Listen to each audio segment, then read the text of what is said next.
Welcome to the Popcorntalk Network, for the online broadcast network that features movie discussion, news, and interviews. Press 1. Popcorn Talk. We talk movies. From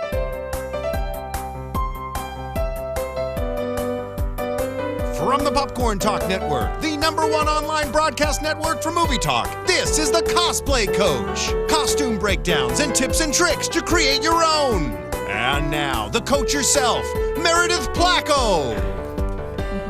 And friends, we're gonna have to like it's not just me now, because I made a proposal to Emma and she accepted. We have an Elaine on. I'm so excited. Anyways, hi everyone. Welcome to episode 3 of the Cosplay Coach. It is going to be a very sentimental episode, I feel, today, because we are going to talk about the wonderful and marvelous costumes of Steven Spielberg's 1991 Hook, with the beautiful soundtrack. Anyways, I am your host, Meredith Placko, with our cosplay coachettes. Hello, I am Emma Fyfe. And I am Elena Jordan.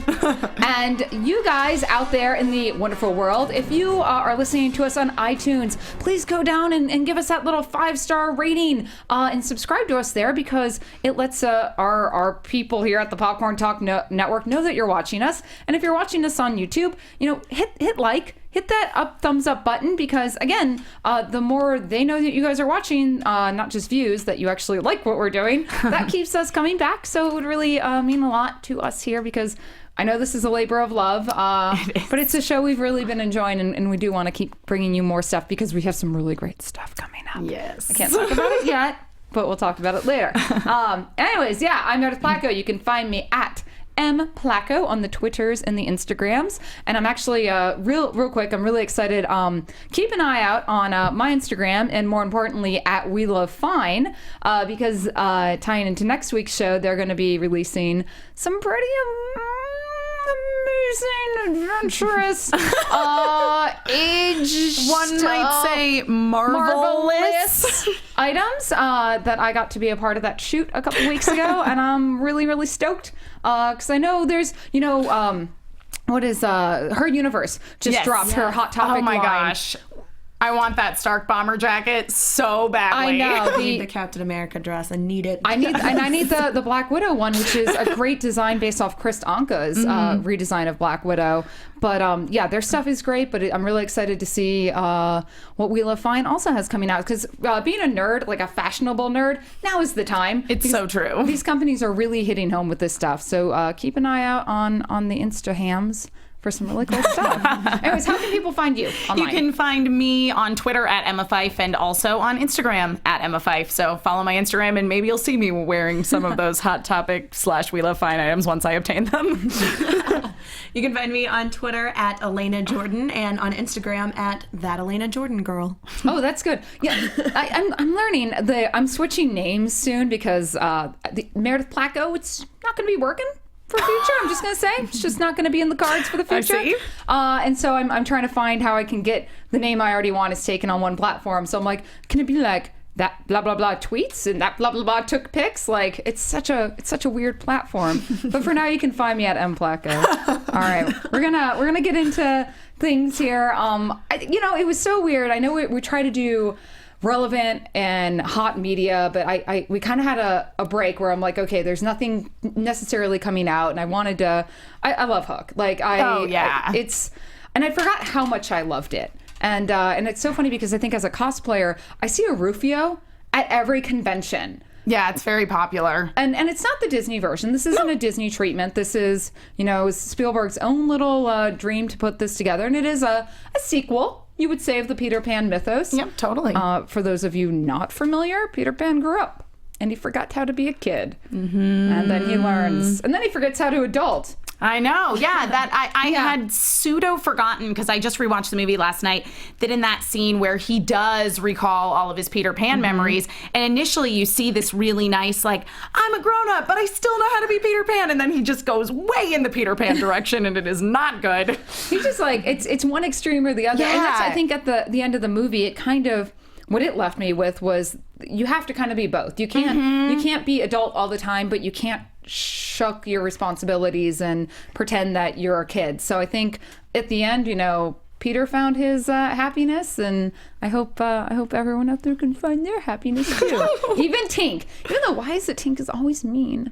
I don't know. She was a lot nicer in Hook than she is in the Disney cartoon of Peter Pan. Because she's in love with Peter, and she can't be with them because she's a fairy. Yeah. So I mean, that would make anybody a little grouchy. Having to watch him and Wendy, I understand. I get it too. Yeah, unrequited love. It sucks. I think it's just so great this movie was able, because it's the sequel to the Peter Pan and Wendy, which was 1911. Yeah. And having this be even now so relevant to modern, it's just such this timeless piece. And I think that's why people keep coming back to it, to cosplay, is because it's a story that isn't just from your childhood. It's one that still holds up. Yeah, still cry. I know. I mean, you can't not talk about the Robin Williams factor. I think for so many of us, he was a hero growing up. But going back and seeing Dame Maggie Smith, as Wendy, and oh my God, it's just the whole cast is great. It's an incredible cast. I had forgotten what a huge cast it was until I was watching it last night. And I'm blanking on his name, but the actor who plays Smee was the lead from Who Framed Bob Hoskins. Yeah, Bob Hoskins. Yeah. Who also sadly is no longer with us. I know. Yeah, so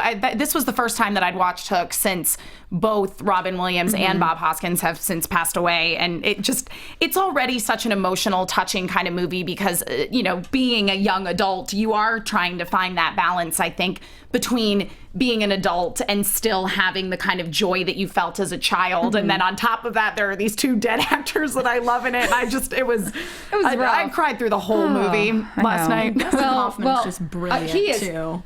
Dustin Hoffman's, oh my gosh, his performance in this is incredible. And one of my favorite things about Hook, this is getting a little off topic here, but I just need to say, is that Dustin Hoffman and Bob Hoskins actually made the decision that Hook and Smee were gay lovers.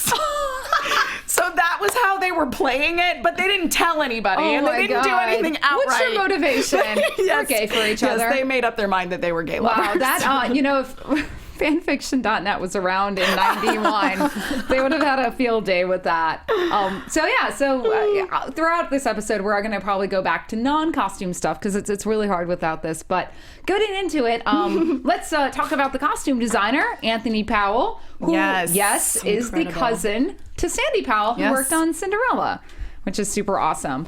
He's worked with Spielberg. This isn't the first time. He also did the Temple of Doom and Last Crusade, which are Indiana Jones movies.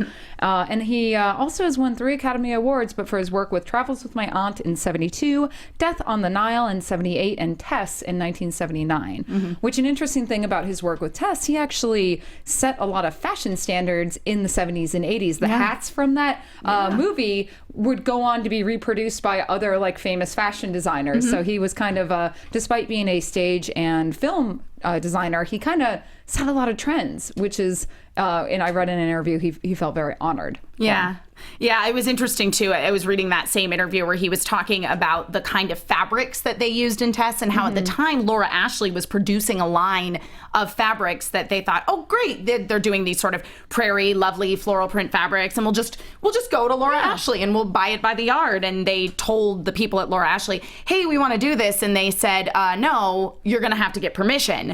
But then later on, his assistant was actually staying with Laura Ashley, and Laura Ashley said to her, hey, on Sunday nights, we always watch Tess because we just get such great inspiration from it. Oh my God. So ultimately, they were all kind of stealing from each other, which I thought was interesting. Collaborating. Yes. I love that he's worked with Maggie Smith so many times too. Yes. And his Oscar win when she played Augusta. Yes. So, and those costumes were just insanely amazing. So it's every time that he works with Maggie Smith, he's just like, here, look amazing. I feel like he's one of these designers that if we wanted to kind of go off the beaten path, we can highlight a lot of his other careers, because he did Pirates, which he did with Roman Polanski. Yes. And you'll actually see a lot of inspiration from Hook came from his work on Pirates, which is phenomenal. But we'll I had a picture for that, but I think it's later on in the line. Yeah, there we go. There it is. There it is. Yeah, I know. It looks like the cast of Hook, but it's not. It really does. No.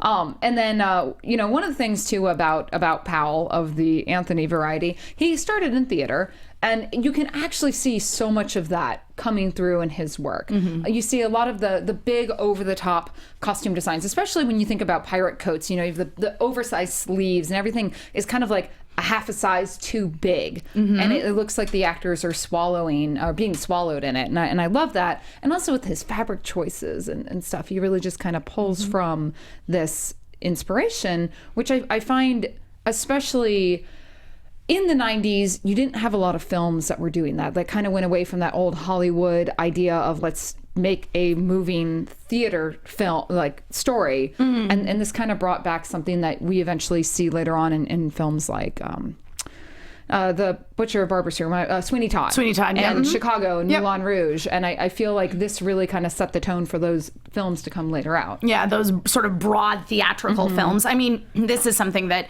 we chatted about a little in our pre-episode on Periscope, that Hook has this incredibly theatrical quality to it across the board, in that there are lots of big sweeping scenes where you see just tons of characters.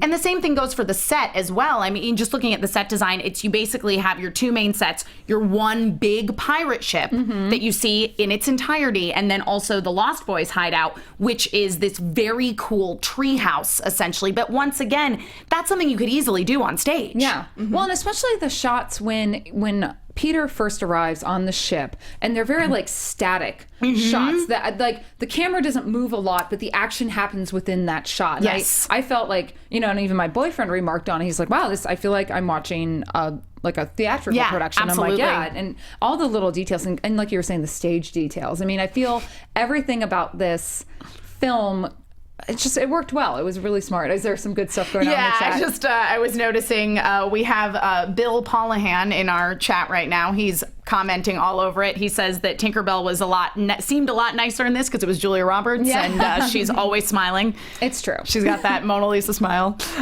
He also commented that Bob Hoskins was, of course, Eddie Valiant in the Who Framed Roger Rabbit, and Alexis Torres, a dear friend of all of ours, says we should do a Downton Abbey episode. Yes, that will happen, and then I can wear my costume from that, and we can talk more about Maggie Smith. We can. Hey, another Maggie Smith fun fact, going back to his theatrical thing. He actually worked with her when he returned to Broadway for the theatrical revival of Private Lives. Oh my gosh. He worked with Maggie Smith again. So they had that theatrical base working together before they even went into the movie. You see this a lot too with directors and actors and costume designers and actors, where they develop these great relationships. And I think that shows through on stage and screen, that, when two people really fit, it works. It shows. It totally does. And real quick, guys, if you want to join in on the chat, go to youtube.com/Popcorntalk Network. And jump into the live chat, and Emma here will field questions. Yes. Feel free, if someone says something, just interrupt. Yeah, if you have a question, guys, just type it in the chat. I'm keeping my eyes on it, and we'll get to it when we get to a good interruption point. Because we are here for you. We'll sit here and celebrate all this stuff, but we want to answer your questions. So that's why we're here.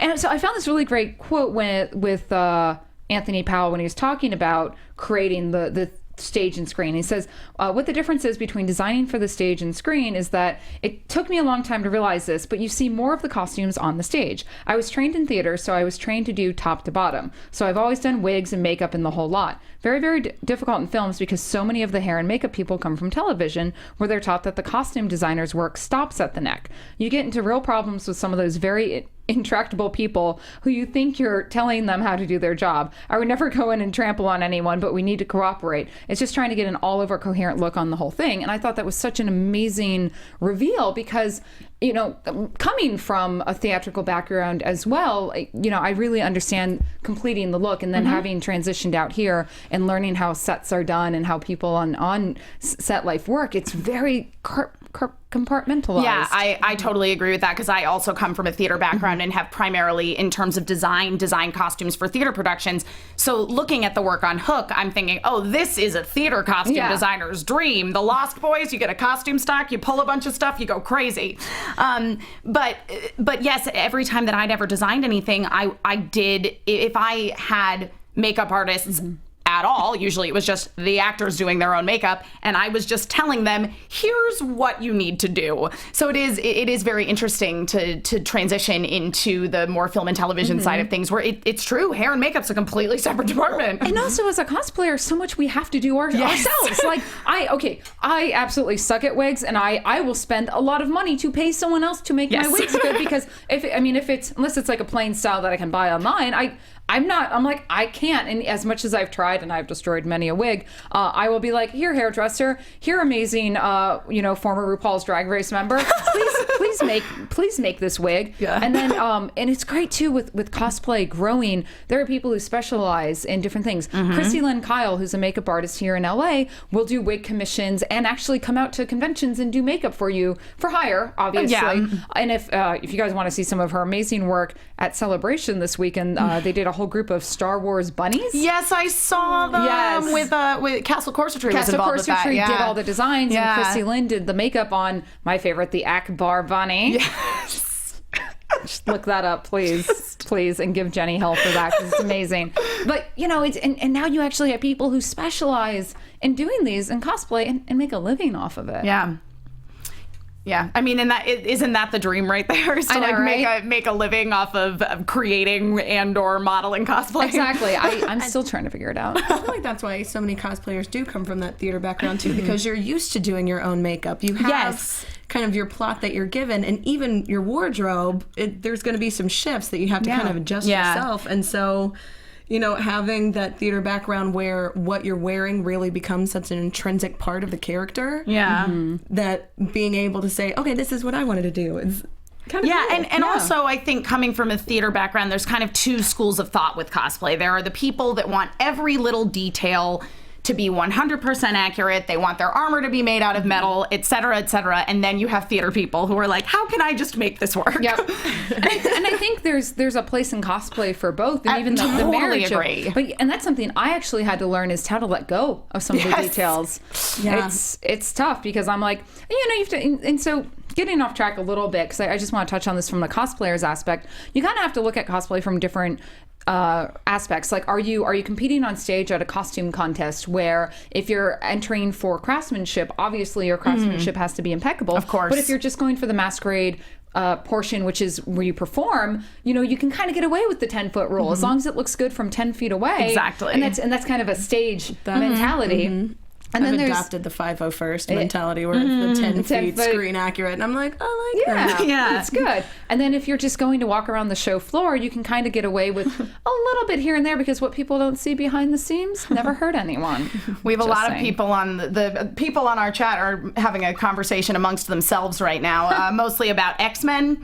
So I think we'll have to do an X-Men episode sometime. Yeah, no, I think once we can do that, because I have costumes for everyone. I can put you all in. Perfect. I make a lot. That's my specialty, is making specifically X-Men stuff, because I love the X-Men. That's awesome. Anyways, getting back to Hug. Back to Hug. One of the little anecdotes I found from Anthony Powell was what happens when costumes get left on the cutting room floor, because a lot of times we'll see concept designs or even costumes that never make it into a scene. And so he says, when we were doing Hook, there was this wonderful self-contained 20-minute fantasy musical sequence, brilliantly arranged by Madonna's choreographer, which was actually the best bit of the film. There are lots of costumes made specifically for it, with the whole pirate town set full of people, pirate beauticians and everything. It was all shot, but in the end, Steven Spielberg cut the whole sequence from the film. It's not even in the DVD release. I know, that really bums me out. I really want to see that. I know. It sounds like the masquerade scene from Labyrinth or something. They just decided, nah, doesn't need that. So Spielberg, since we know you're obviously listening, go ahead and release that 20 minutes and we will watch it. I mean, that's just like, to me, it would have probably added, an extra, from a 2 hour and 21-minute film, but it would have been great. Let's just actually redo Hook as musical. Done. Yep. I love it. I would love that. All right. So now we know a little bit about Anthony and his thought process. Let's get to the portion where we talk about the costumes, because I know you guys want to know that. Emma found a bunch of great online resources that look at the costumes and props in the movie. Do you want to talk about your site? So actually a lot of the Hook costumes and props are in various prop archives, so places that, store them, and some of them even rent them out as like an exhibition. For example, if you guys ever go to like ArcLight movies out here. If you live in Los Angeles, you'll notice a lot of the time they will have displays of the costumes and props and stuff from the film. That's very much what this is like. So yeah, there was a whole bunch of really, really great resources I found. One thing that I thought was really interesting that you barely even notice in the film, because it never really gets a good close-up, is actually a prop that's worn by the character of Rufio, who's played by a young Dante Bosco, as somebody commented in the chat, baby Prince Zuko from Avatar: The Last Airbender, the cartoon. Yes. Obviously, the movie, forget about it. We don't talk about that here. But he does, I mean, most people notice, and this is something that I don't always necessarily see even incorporated into Rufio cosplay, they do incorporate the bone teeth necklace that he wears, but he actually has a pendant on the end of that is supposed to be a sterling silver baby rattle. And I did find a really, really nice detailed shot of that, which you can see better in the photo of him that Steven's just brought up, where he's wearing his armor, and it stands out a little bit more against that, because you do have a little bit more of the contrast. I actually love the way that the Lost Boys create their armor to go into battle, where they're all kind of running through either like bamboo screens, or they're putting on leaves and feathers and branches. But the baby rattle pendant that he has, you can see the end of it is sort of an egg shape. So I was thinking a little bit today, just as I was studying this, about how we would make this. And honestly, run to the Joann's or Michael's right now. I'm sure they still have Easter eggs. You can drill holes in that in order to string a wire through it to attach a chain to it. Spray paint it a nice chrome silver, and then dry brush a little acrylic paint on it to make it look a little weathered. Voila. You could even put a little bead in there if you wanted to make it actually rattle. Yeah. Well, and that's like, just going back to the details of this film. So one of the things I loved about the Lost Boys in general was you can kind of see what era they all came from. And Rufio obviously is like a punk kid from like the 80s. Totally. When he left home. And the rattle is just such a significant. Oh, sorry, I don't have words. I just have emotions. Yeah, those details are just incredible when that provides the backstory. Again, from a theatrical perspective, you have this tiny prop that you may not even reference, but to the character, it means so much. It's so important, absolutely. Yeah, I mean, and in this film, we do sometimes see props that are referenced as being so important to the character. So, for example, Peter gives his son Jack his watch. That's a prop that we see actively involved, as this is something that's sentimental. But something like this, once again, it's just as important to the character, though it's never actually addressed within the context of the film. Yeah, it's so wonderful, and I love the idea of like, I like the way you're gonna make that. Yeah, it's good. Thank you. That's good. Yeah, no, I was thinking. I just was looking at it. I was like, that looks like an Easter egg. It does, because he even has like the little lip on it. Yeah. That's so perfect. Yeah. I saw one cosplay that I lost my mind over, and it was an ice cream Rufio, and instead of bones, they were plastic spoons. Oh my god! And it neat. was genius. And that goes back to the whole, screen accurate or taking your own liberties with it. I lost my mind over that one even more than some that I saw that were incredibly screen accurate. And I was like, but it doesn't make me want ice cream. Why do you think Rufio is so loved in the cosplay community? I'm just curious. It perfectly integrates the style of the time when the movie was made, that kind of early 90s. That just embodies your whole childhood. Yeah. Like the Legend of Billie Jean, like rocker, like and then, but it also has those elements that are so key to the film, having kind of, the piratey aspect, and now with steampunk being such a huge thing, having that incorporated, and so having like this 80s punk rock steampunk character that already exists. That is so much fun to portray, and just his character is so loved in the film. He's and it's one of the things I loved and kind of forgotten about was just how when he accepted Peter, when they do the little bow, the very flourishy bow, and then the caca. Like I was like, it's great to see him. He's not like this hard ass the entire time. No, he's not. He very much idolizes Peter, and I think that his initial rejection of him actually comes from, this is my hero, and I'm seeing him in this state that is unrecognizable. And so then when he does re-become the Pan, then we really see Rufio embrace him, because this is the person he'd grown up on stories of, who he essentially attempts to emulate. He kind of lost his hope for that character a little bit, and then having it revive and seeing it through Rufio's eyes, you relate to that most as an audience member because you're saying, I too am recognizing this. Yes. I know the Yep. story of Pan. This is how he's supposed to be. And that theme of hope is throughout the film. love I it. see that It so really much. is. It's so loved. My my friend, I have to do a quick shout out to my friend Sarah because her license plate actually says Bangarang because she loves this movie so much. She always gets a specialized license plate to say Bangarang. So That's Yay.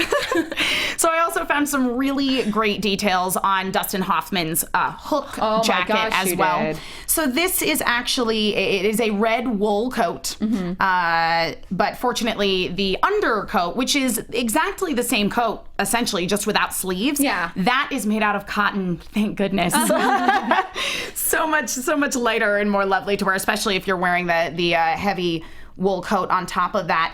And then, basically all of the stuff he wears underneath are made out of much lighter, more breathable fabrics. Those are apparently all made out of cotton, but the top coat is in fact made out of a heavy, deep red wool. Wow. And it obviously has a lot of trim on it and oversized buttons. Those buttons are much larger than pirates would have probably actually worn, but Hook is certainly a very over-the-top character. Carpet? The next image you can see just a single image of the coat on a mannequin. So Stephen, if you want to show us the next one there we go. And it really just kind of shows all the gold detail, which you see that in a lot of Pirates of the Caribbean, various anime costumes, and you could easily recreate that with even if you're just going to Joann's and you get the gold ribbon, the flat gold ribbon. Yes. Because if you were to get, you certainly can get really nice gold trim. Yes. Trim is one of the most surprisingly expensive things that you encounter when you're sewing. But I will say there's a website called urbanthreads.com. Oh, I've heard of them before. It's gorgeous gold embroidery. It normally is kind of on the pricey side, but when they have sales, kind of same as Joanne, you go in and you can get large amounts of it. Same because with, you know you're going to use it. Yeah, MJ Trends is another trim shop based out in New York City that I source from. And generally speaking, when I have a trim heavy project, I just drop the money and buy a whole spool. Yeah, just to be it's on the totally safe worth side. it. Yeah, because you always need more trim than you think. It's true. If you ever are familiar with an anime or manga called Trinity Blood or Trim Blood, because you bleed trim to make these costumes. I learned a lot about doing this style of design on that, and it's you could glue, but really hand sewing it down is going to be the best. Yes, and I wouldn't even bother with a machine stitch because it's just so many curves. Just hand tack it. I was going to say, and on the contrary, though, if you were to use ribbon is actually really easy to sew on by machine. It is. So if you were to fake that with ribbon, and you can see in the fight image that we've got up of Peter and Captain Hook there. And actually, what I love is that Jack actually has a perfect miniature version. I want the miniature costume. Where can I bid on that? I want to own that. Costume, they made a little mini version of it for Charlie Korsmo, who plays Jack. Yes. And then after that we have a close up just on some of the trim, so you can see the detail on that and just the giant gold buttons. And also too the little tassels, which if you go to the home decor section, you can easily find those. It's the thing about sourcing for cosplay is thinking outside the box. Yes, that's exactly. I love thrift stores because I'll go to where they have their pillows, and pillows from the thrift store are always crazy cheap because nobody wants them. Yep. So a lot of them will have the really nice tassel trim around it. I get it, cut that off, and then I use the trim, and it's 50 cents for this big versus $15, which is crazy. Yeah. And just throw away the rest of it. And again, it's or don't even throw away the rest of it. You can repurpose the stuffing of the pillow if you ever need to do a project that requires something that needs to be stuffed. It's true. I just always throw it in the dryer because I'm worried about it from the thrift store. I have to run it through on high heat once. Maybe Febreze it a little. Kind of allergic to thrift stores sometimes. But you can see there are these nice spiral buttons on it, and they don't appear to be functional. I believe that they were in fact just decorative. You would have to cut very, very large buttonholes in order to actually use those. And you can see kind of where there's a strip of satin ribbon, and even underneath where the buttonholes would be to just kind of add some layer and depth. And that's something too when you're thinking about costumes, adding that extra depth in it. Will really kind of make it pop. It's the little details, oddly enough, that I love when I'm constructing. Yeah, absolutely. I mean, it adds also a level of realism to it, because if you do something that's too flat, it ends up looking cartoonish. That's why I love using wire trimmed ribbon, especially because just having that, even if you're not even bending it or for whatever reason, just having that little bit of depth to it makes it look so much nicer. Yeah. And you don't do anything different. Yeah. So yes, this is certainly one of the most iconic costumes in the film. Well, I think, to be honest, it really is. Oh, and here's a great shot. I love this one because it kind of shows Dennis next to the animated Hook, which it was a pretty great interpretation of that. Oh, yeah, absolutely. Despite the fact that this was not a Disney film, at this point, basically once Disney does something, everybody everywhere has the image of Disney in their brain. And if you stray too far from that, it's going to be distracting. Yeah. So I think they did a really nice job in this film of stepping away from Disney, but still paying a little homage to it. Exactly. And it kind of also goes to show too where, one of the things from coming from an anime cosplay background is that things are flat. Things are very, in an animated movie or TV show, it's two-dimensional for obvious reasons, and how you can take something and really expound on it. Do we have some comedy? Yeah, so we will, because we were talking about Dante Bosco, somebody was asking if we were going to do an Avatar: The Last Airbender cosplay episode. Yes. Not the movie, the cartoon. Yes. Yes, we are. Or we might talk about where the movie went wrong. They got the kid's costume, right? That's all I'm going to say. Yeah. We'll get, but we are going to do pictures of the movie are fine. Yeah. But we are definitely going to do that because I love Avatar. Me too. Huge fan. Yeah. And maybe I'll eventually get my Azula done. Some crazy like that. Yeah. It's hard to say that Hook's costume was the most iconic and also probably the closest to the Disney film because, Peter and especially Tinks, Tinks is not at all. No, it really isn't. I'm actually surprised how far they went with that character. But I think they had to be honest, to really distance themselves. And, it's great. And then I think we have a close-up of the waistcoat, too. A little bit right there. There just it to is. see some of that detail. Yep. And for those of you listening on iTunes, we'll have a link on popcorntalknetwork.com so you can download all these files and see them for yourself. But we see the same buttons reused, which this is definitely I believe this is a functional waistcoat. That appears that it is actually buttoned across the front there. Yeah, and then what they did with that is they just used the trim to create the button loops, which is a great way that if you don't want to make buttonholes, you can actually use trim to create it. Yeah. And it's a really good thing. I typically cheat when it's a lot of buttons like that and just have them all on one side and then just use a hook and eye to attach halfway down. Underneath, because nobody can tell when you're on the con floor. Well, and I was going to say, and to that note, with this, they very well may have done that. Yeah. And it would have been easier to get in and out of for him because buttons are not fun. No. Though I will say, if anyone out there is looking for a really good machine that does amazing buttonholes, the Brother SE400, that's my go-to. It has a 4x6 embroidery hoop, one of the best buttonholers I've ever seen. Also has a faux, like a fake serge stitch. So if you want to sew spandex, it's got one of the better serging stitches on it. I love the Brother sewing machine just for that reason because I was spoiled with the industrial serger. Yeah. And then when I left school, I had to, all right, let me figure this out. Okay, cool. And then now we've got some patterns if you want to look up. This the one right here is an old out of commission pattern, 7791, but I believe you can still find it on eBay and internet. This is pretty much Hook. There's no denying it. That's a Disney classic Disney Captain Hook right there. And this is a more modern one that you can get now, the Simplicity 2330. It's a longer version of the Hook coat, but can easily be modified. And I actually love this pattern because it also has the Mad Hatter, but if you're, again, into steampunk stuff, it's a really great base pattern for steampunk. And then this last one I actually have with me. This is Simplicity 4923. I know you can absolutely still get this at Joann now. Hopefully you picked it up last week when they were $1. But anyhow, this is actually a Pirates of the Caribbean costume, as you can clearly tell. But the great thing is that this coat pattern is actually very, very similar to the one that Dustin Hoffman has in the movie of Hook. I actually have a coat that is made from that pattern. I can't take credit for this. My mom made this when this pattern was first released, which was back in 2003 when my Pirates of the gosh. Caribbean came out. I didn't really start doing a lot of my own sewing until I was in college and couldn't just go, Mom, can you make this for me right now? I still do that sometimes. But anyway, so this is a coat that's actually made out of it, and so you can see it's flat across the front. This one does have buttons on it, but you needn't do that. Certainly if you were doing the Dustin Hoffman Hook costume, you would just do trim all along here and buttons. It does have pockets. They're not functional. They're just flaps. It looks like it has pockets. And this is made out of an ultra suede. It's sort of like your go-to, I feel. I really love ultra suede. It's such a great fabric, and I'll talk about it a little more when we talk about Tinkerbell's costume, because hers was made out of actual suede, not ultra suede. But I will argue for why ultra suede would be a great thing to make it out of. Yes. And then, obviously, if you wanted to kind of take it a different route, you don't have to be a male Hook. You could be a female Hook. I love all the gender bent cosplays, the gender bent Rufio. The Yeah. I love it.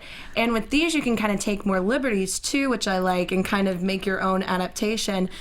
So a lot of times when I see these kind of going back to the thrift store, is people for the top buttons and for certain ones on it will use just brooches that you can get at the thrift store. But the challenge that I always found was painting them so that it would match and have them be kind of uniform. Yeah. If they had these rhinestones. And I found if you take Elmer's glue and you put them on top of the rhinestones before you paint it, you can peel the glue off, and then it leaves the rhinestones completely still in their intact. setting. Yeah. And then you don't have to worry about trying to tape off and getting those weird lines. And so you can do very quickly, paint all of them uniform colors and use different brooches that all, because they're the same color, Yeah. and incorporate that, kind of add a different That's element. brilliant. I had never done that before. Yeah, that is so good. I love it. doing that, and then just because then they look like they're all together. Yeah. Again, something that you get for 15-20 cents. And that's something like, especially like if you want to do this whole like gender bend idea, is really take it and own it. And I love adding little personal details. Yeah. We have the other pattern here. It's a bit more of a dress, but if I've seen people want to do like maybe not a sexy lady with pants and a coat, you could kind of do a gown version of Hook, which would be really awesome to see. And then I love this pattern. I actually still have 3 of them in my existence. This next pattern coming up, which is kind of like the pirate shirt and bustier. Oh yeah, with the like under boob bodice. Yeah, and that one actually comes with the that's all part of the 6114. Oh, it is part of the 6114. So they're all, okay, great. they're together, so you can get both of those. Under boob bodices are your best friend. If you have big or little boobies, it doesn't matter. It makes them all look great. It's my favorite thing. I'm part of the DFC club, so I like anything that can enhance. I love with these two. I know last week we were talking about when it's hard to carry all of your belongings with it. Yes. You can do a satchel with these, or like the pockets on the jacket. It's so hard to make functional pockets.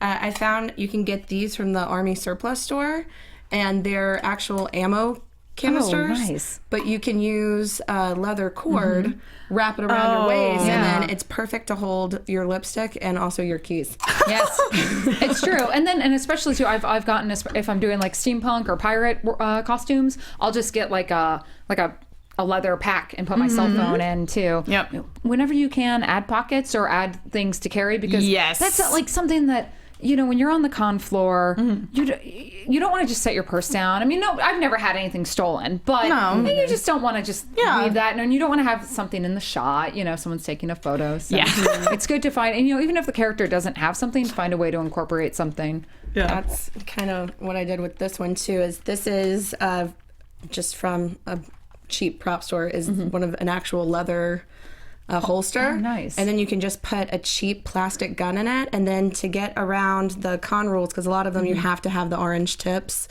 for it to go through weapons check. If you get a rubber band that has, or just a brooch and you can clip it to a rubber band, just wrap it around the bottom, and it covers it for photos, but still makes it where it's that's wonderful. Con appropriate. Yeah. And you can also kind of hook something to the back of here so that you have kind of a little hidden pouch. Oh, that's so ingenious. It's just the little things. I always try to find creative ways to hold like my room key. Yeah. Yeah, because not all of us can stick them in the boobs. It's not run fair.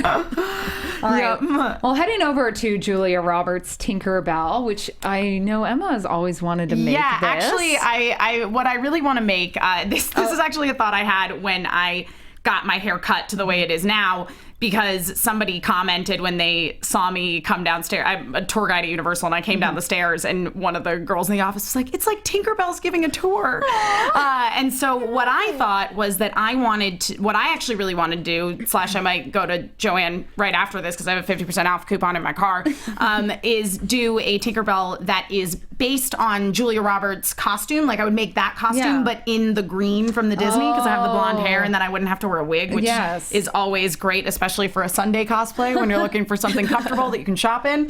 But this costume in the movie is it's made out of suede, and it is airbrushed with some other colors to give it that more interesting look. It was just a plain tan suede. I would argue for making it out of ultra suede because it has all these frayed ends on it. And I know, Meredith, you talked about this on the Cinderella episode. When you're working with a synthetic fabric and you just burn the ends, they're not going to come across looking too finished, and they won't fray. Yeah. So this is a costume that I just love. Also, the cost between this and actual suede would be, like that's like probably $200, if not more, of hide. And the amount of tears when you break the needle on actual suede. Exactly. Versus... So they estimate that the value of this costume on this one prop website that I found it on would be between $10,000 and $12,000. Yeah. When you're working with ultra suede, you're going to bring the cost down to, well, if you get stuff on sale, maybe like $40. Yeah, and you could still dye and paint ultra suede. Absolutely. Yeah. I mean, and that is kind of the nice thing about these synthetic fabrics is they're kind of forgiving. Yeah, they're actually more forgiving than naturals. Yeah. And in terms of patterns, there really wasn't much out there, but I found the old Simplicity 1770, which is like your generic whatever girl, but it's similar enough in the shape. Yeah. And, I keep going back to always think about the style lines and the shape, the silhouette. Yeah. When you're looking for making a costume, find a pattern with the same silhouette, and then you can easily make alterations. Exactly. And you can also branch outside of the costume section of the pattern books as well. Sometimes if you're looking to make just like a tunic like this, if you need a pattern to use as a starting point, just flip to tops, and maybe you'll find sort of a long shirt there. You just make it as long as you want, and then cut the ends to do that frayed look. Yeah, luckily Tinkerbell's costume would be a nice, especially for people wanting to start out. I think it'd be a really fun project to start with. Totally. I feel like I could make this in a couple hours. Yeah.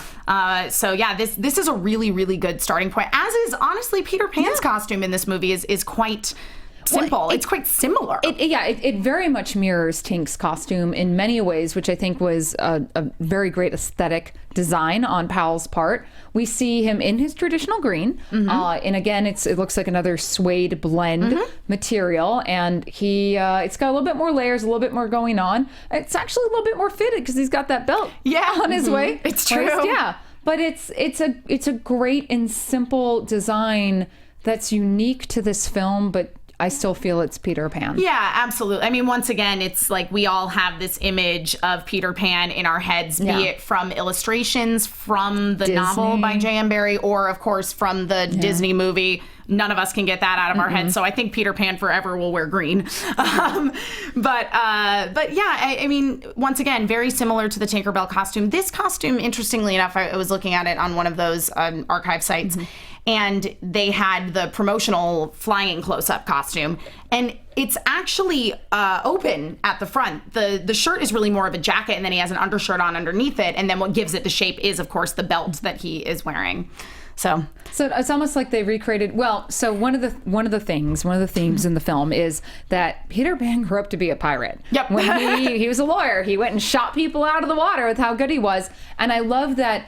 In a way, the undershirt, because of the leaf ruffles, reminds me of a pirate ruffle, of a typical pirate shirt. And I couldn't talk to Anthony Powell to see, was this a choice you made? But I think this film is so laden with symbolism, and that it brings back and forth a lot of different themes. I really feel that that's a conscious choice they made. And actually, if we skip to the next photo, we kind of have a more full body where you see him with the tights, the boots, and everything. And I love that promotional photo. I know. Three of them too, because you can just see the costume work from head to toe so well. Yeah. And how well it goes together. Yeah. And here's a slightly more close-up shot, and you can see all the leaves put on there. I feel like you could buy a bunch of leaves and do this in a Poison Ivy costume in a weekend. Yep. Just knock them both out. Yep. And then, one last shot of them together. So, yeah. An interesting thing to note about Hook's hook, I saw a close-up of it on one of the archive sites. They were talking about how they had to make it a lot longer than a hook like that would have normally probably been for someone who had their hand replaced with a hook, specifically for a couple scenes. So there's the scene in the big battle where he sharpens the hook on the wheel, the stone wheel. Yeah, exactly. And so they needed the hook to be longer for that scene just to make it look right in the shot. And then of course when he actually uses the hook to open the door in the beginning of the movie when he goes and kidnaps the kids.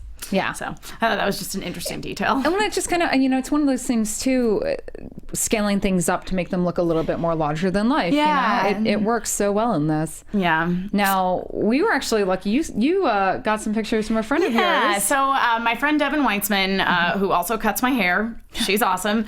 She does a gender bend Rufio. So I have some photos of this. And this is a really good example of how you don't have to be a great seamstress to do great cosplay. Exactly. And incidentally, Devin is a very good seamstress, but this happens to be a costume that she didn't actually do a whole lot of sewing on. So what she did was she cut the arms off of a leather jacket.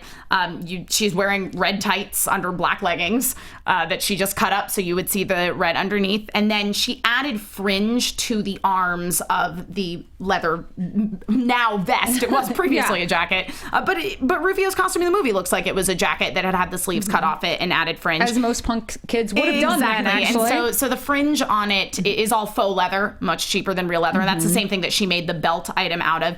There are beads on the end of the fringe. She literally bought a necklace and took the beads off it and put it on the fringe. Super easy solution, super cheap that way. And once again, that gives you a lot of options. You can go as cheap or as expensive as you want. There are many, many sources for purchasing beads. And then she made the necklace, the Rufio necklace that she's wearing with the teeth. And the teeth are actually just Crayola model magic. Nice. That's painted. So yeah, she just and then put onto a string. And then her hair is actually just her own hair that she has put red extensions into. So she has dark hair. Yeah. In some of the close-ups, you'll see she actually has a little turquoise in her hair right now. So there's she just teases up her own hair and then adds some red extensions into it that are teased as well to create that Rufio mohawk look. Yeah, and if you really want to go, it does. It looks great. And if you want to get kind of, in hair extensions, there's Kanakalan, Takakalan, and then this is kind of like the jumbo braid. Like you can, if you want to go for super grungy, or you're making if you're going to make dreadlocks, I would definitely look at jumbo braid. It also happens to be the cheapest of the different hairs. You know what I found too is that you can get, because sometimes it's hard to find these specialized colors, like if you want a bright purple or a red, if you dye it with Kool-Aid. Yeah. Kool-Aid just holds really, really well. You don't really have to worry about it coming out, and it gives you these great colors that is cheaper than getting a dye. Make sure it's totally dry though before you get it anywhere near your clothes. Or your actual hair, because it will not wash out of your actual hair. I used Artist Ink when I dyed my Lilith wig from Borderlands, and that ran because that got caught in the rain, and I suddenly had a pink neck. So, and I bet it stayed pink for a while. Yeah. So then I just wanted to share this image from my childhood as well. So Hook came out in 1991, and in Halloween of 1992, my brother was Hook for Halloween. So that's my little brother Colin. Is that you? Yep, that's me dressed as Belle from Beauty and the Beast. And my mom had to make that costume up because there weren't any Beauty and the Beast patterns yet Your at the mom time. is so cool. Yeah. She's pretty great. That's crazy that Beauty and the Beast actually beat out Hook for Best Song. Yeah. So you are both, you're just exactly. repping the We were just repping the Oscar nominees. But yeah, so my little brother's coat, I really actually wanted to bring this up because this coat is made out of felt. So this is just a really good example of how you can fake things with cheaper materials. We talked about the suede versus, using the ultra suede versus using actual suede. For making Hook's coat, this is felt. And it has a nice weight to it. I wouldn't necessarily recommend using felt for a full-size adult costume, but it was very effective. And once again, just put gold trim in the buttons to suggest that kind of costume. And, you know, it's not the exact costume, certainly, that Dustin Hoffman wears, but you can tell that he's specifically being the Dustin Hoffman Hook. Yeah, no, it's adorable. I think that's so precious. So Mom, I know you're watching. Send me some of my old Zelda costumes you made me. So I think, like, that. I want to, like, nerd out about moms who, like, supported our nerdiness as kids. Yep. That's so My adorable. mom was so sweet. We went to an anime con with my little sister, and she had her ears out, and my mom kept going, "Your ears are sticking out," and was fixing her hair. She was like, "I'm supposed to be a fairy." It's so precious. Well, that's Hook. It's an emotional journey. It is. Sorry, I'm having feels. Yeah, guys. I know. Some people were recommending watching or reading Dante Bosco's tribute to Robin Williams, and I was like, I can't my do heart it right can't now. handle that. I can't. I had a hard enough time watching it last night, and so it's even talking about it. I'm kind of remembering a lot of the emotions I had. I watched the second half of it I have a TV in my bedroom, and so I was watching it as I was going to sleep, and so it's just like laying there in bed crying. No. Tears of joy for the movie. And sadness over Robin Williams, of course. So for our cosplay tip of the week, it's not so much a tip. Well, it is, but it isn't. Yeah. I wanted to talk about my friend Jay Tablante and his awesome book that just came out called Techniques in Cosplay, Geekology 2.0. I'm sorry, Techniques in Cosplay Photography. So this is a really amazing book that I actually got to be part of. He is a Filipino-based photographer who does legitimately some of the coolest cosplay photos I have ever seen. I've been a fan of his work for years. And last year he came down to San Diego Comic-Con and did a shoot. And Jay and his team are wizards. That's all I can say. Yeah. Wizards. And what he does in this book is he details some of his shooting process, like here's my light setup, or here's how I do my composites. He even, talks a bit about like costuming in general. Like Jay gave me the best tip when it came to making a bodysuit, to add a little bit of a dart underneath the boobs, because it helps, because bodysuits, and I talked about this the other week, bodysuits flatten people out, but the dart will help push things up.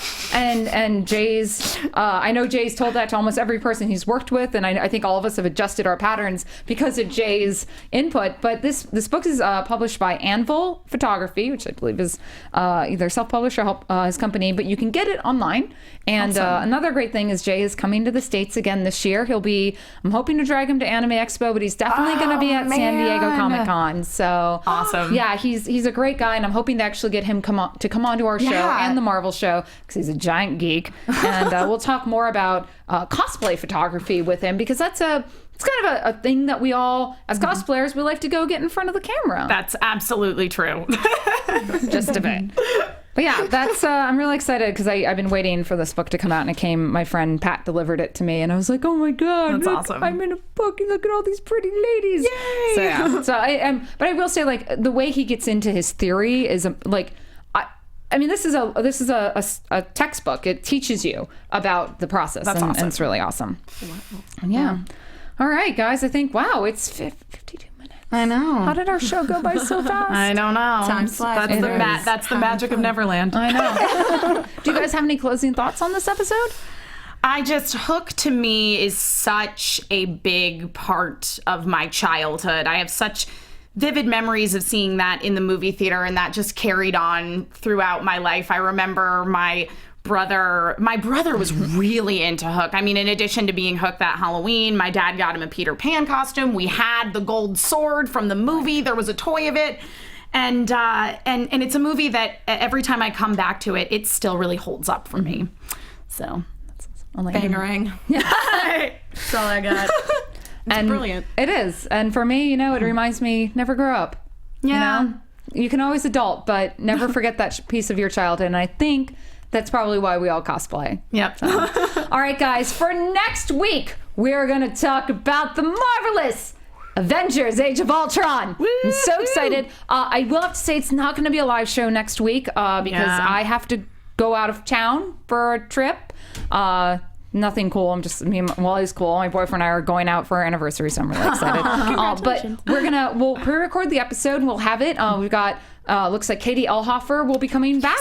We'll be talking maybe about some certain fashion trends. And what we're really excited about too is it's going to be a little bit of a different show because we're going to talk about one aspect from every costume. Mm-hmm. So I want you guys out there to tweet and message and Facebook comment at us what piece from every Avengers costume or the bad guys do you want to see and hear us talk about? Yeah, so it'll be awesome. And remember, guys, go to that iTunes, hit the like, hit the 5 stars. Please go to YouTube, give us the thumbs up, tweet at us, message us on Facebook, email us at thecosplaycoach@gmail.com, and let us know what films and properties you want us to talk about. Yeah.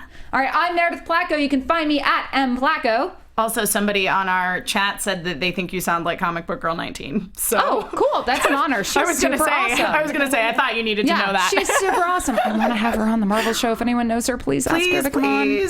I am Emma Fyfe. You can find me on Twitter and Instagram at Emma Fyfe. You can also watch me on some shows at AfterBuzzTV.com, which is Popcorn Talk sort of sister friend network. I am currently on the Sailor Moon Crystal AfterBuzz show. That's every other Sunday, not this Sunday, but every Sunday you can see me on Transformers Robots in Disguise at 5 p.m. And I'm Elena Jordan. You can find me on Twitter at Elena Jordan, on Instagram at That Elena Jordan Girl. I'm on a couple AfterBuzz shows with this one right here. We just wrapped on Face Off. We're very sad it's over. We'll have to get you some more. All right, guys, we'll see you next week for Avengers. Yes. Bye. From producers Maria Menounos, Kevin Undergaro, Phil Svitek, and the entire Popcorn Talk Network, we would like to thank you for tuning in. For questions or comments, be sure to visit popcorntalk.com.